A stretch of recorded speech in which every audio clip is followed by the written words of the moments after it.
خبز الباي ولا كما معروف بزاف ايضا بخبز تونس. اول حاجه اللي راح نوجدوها هو السيرو ولا شربات اللي راح نسقيو به خبز الباي. نجيب كاسروله ورايح نحط فيها المكونات تاعي، كيلو ونص تاع سكر عادي مع 3 كيلات ماء وشريحه ليمون، رايح نحطهم فوق نار اللي تكون متوسطه، نحركهم شويه هكذا حتى يدوب هذاك السكر.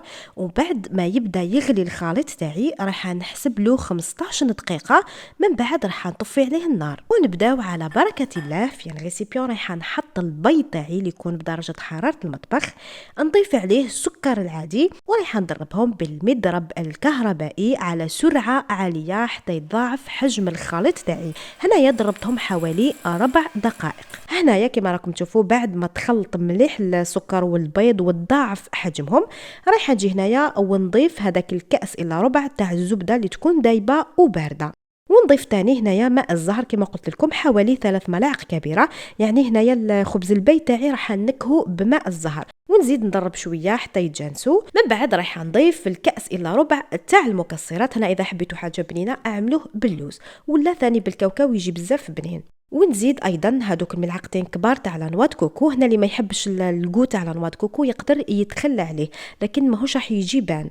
ونضيف كأس تاع لا شابلور مع خميرة الحلوى. خميرة الحلوى عملت باكي كومبلي يعني وزن 10 غرام. نخلط الكل مع بعض. هنايا شوفوا الخليط تاعي كيفاش يكون قوامه، يعني يكون سائل شويه هكذا باش يجينا خبز البي تاعنا خفيف. رايحه نجبدو بجيه ونجيب هنايا هاد الليمون اللي راح نطيب فيهم ولا تعملوا ايضا في السنيوه. هنايا هاد الليمون يعني ما دهنتهم ما والو. وثاني اذا حبيتوا تعملوه في صينيه واحده كبيره قلت لكم حجمها 30 على 25 سنتيمتر، ما تدهنوها ما والو، حطوا فيها مباشره الخليط تاعكم، ما تخافوش منه ماهوش راح يلصق هكذا. وهذوك ليمون ما تعمروهمش، ديروا شويه برك اكثر من نص لانه بعد راح تزيد يضاعف حجمهم في الفرن. وندخلهم مباشره للفرن اللي يكون مسخن مسبقا على 180 درجه. بعد ما طابوا وخرجتهم مباشرة من الفرن، يعني هما راهم سخونين، رايحة نسقيهم بهذاك الشربات اللي يكون بارد هكذا.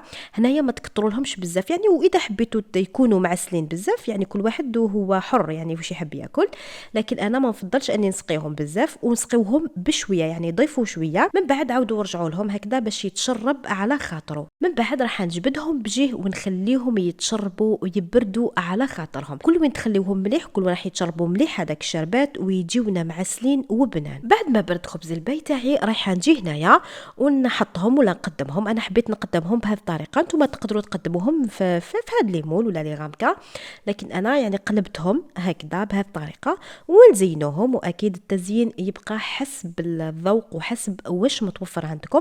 انا زينتهم بشويه تاع اللوز افيلي وشويه ورد الشوش. وشوفوا خياتي نقسم معكم حبه، شوفوا كيفاش يجينا خفيف ومعسل ومشرب. وهكذا نكونوا كملنا الوصفه تاعنا تاع نهار اليوم اللي هي خبز الباي ولا خبز تونس. بصراحه بزاف بنين، وهذاك الكو تاع ما زهر يعني خلى الخبز الباي تاعنا جا خليط بين قلب اللوز وبين خبز الباي، وجا بزاف خفيف ومعسل للقلب.